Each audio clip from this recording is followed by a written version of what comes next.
In a new report, AM Best examined the impact of more than 60 potential emerging risks on insurers' claims frequency and severity, with an assessment of the top 25 of those risks, and drilled down further to look at what AM Best views as the top 10. I'm John Weber for AM Best TV. Here to discuss this report is Sridhar Manyem, Director of Industry Research, and Christopher Lewis, Industry Analyst. And Sridhar, what risk is at the top of the list, and why do you think insurers are going to be grappling with it over the next decade or so? Good question, John. So, as you said, we looked at more than 60 risks that impact the insurance industry, 60 emerging risks, and we looked at economic risks and macro risks that could affect the whole insurance industry. And we also looked at idiosyncratic risks that were very unique to the insurance industry. At the top of our list, climate change identified as an emerging risk. And I also want to make a point. Emerging risk is really not a new risk that we have identified. It is the fact that the risk is still emerging, and we do not know the full manifestation of the risk and the full impact that the risk can have to the insurance industry. So, for example, cyber risk has been around for a long time. We still identified it as an emerging risk. In fact, it is the second biggest risk that is identified as an emerging risk, because we do not know the full implications of a systematic attack on the insurance industry. And that is why we have classified it as an emerging risk. And on our list, as I said, we have a couple of risks that I label them as inertia risk, if you will. So inertia, we learned in 7th or 8th grade, is the tendency of an object to remain at rest or in motion unless acted upon by an external force. So I think a couple of the risks, like legacy systems, for example, and technology, we have identified as emerging risks, because it's not about technology or legacy systems. It's the fact that if insurance companies do not act upon these emerging trends, take advantages of technology, or make sure that they fix their legacy IT systems so that they can exploit things like big data better, they're going to be at the risk of being adversely selected and left behind. Chris, Sridhar mentioned that cyber is number 2 on the list, and this is really still an emerging market. Are insurers getting their arms around cyber?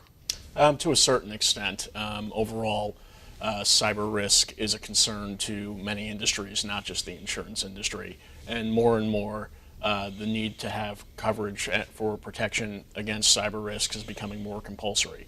So this is presenting a lot of opportunities for insurers in multiple different capacities. However, it's important to note that these risks are still developing and growing and changing over time. So as a result of that, insurers are having a difficult time really projecting what these risks will be into the future.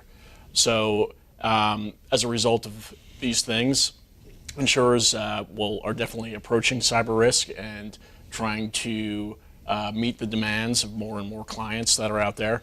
However, when doing this, they need to examine the risks thoroughly and make sure that they're assuming business that's within their own risk capacity and appetite.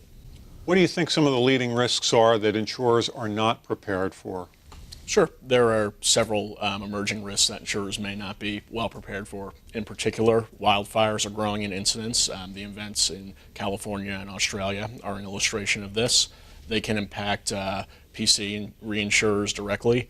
And although these are not necessarily new risks, changing precipitation patterns from global warming and climate change, as well as change in geographic inhabitants patterns, can also impact claim frequency and severity for these insurers.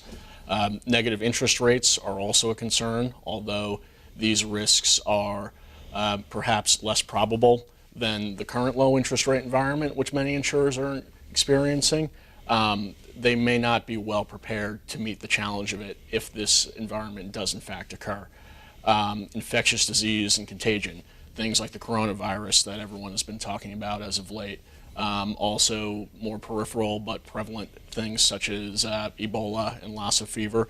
These sort of risks can impact insurers in multiple capacities, and the scope of these impacts is still relatively unknown. So thus, they can impact insurers in many ways.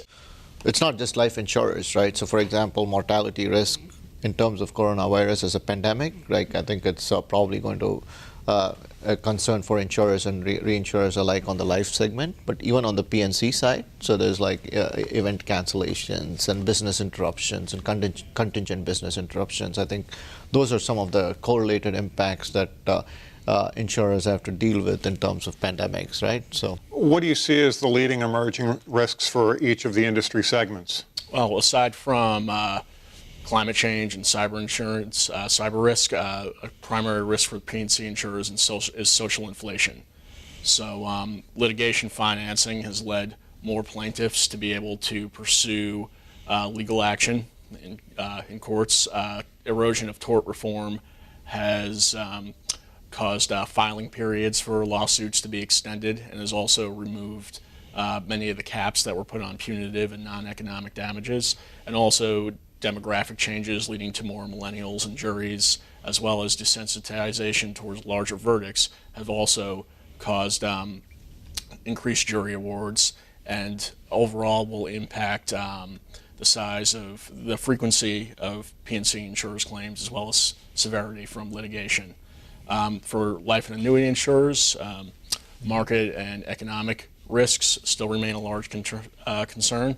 Equity market volatility can impact insurers' earnings, and the persistent low interest rate environment also contributes to life and annuity insurers having a more difficult time meeting their future obligations. Health, there's many concerns with legislation and regulation, particularly regarding prescription drug pricing, new transparency rules, and many changes that could reshape the Affordable Care Act. Thanks, Sridhar. Thanks, Chris. You can find the full report online at ambest.com. For AM Best TV, I'm John Weber.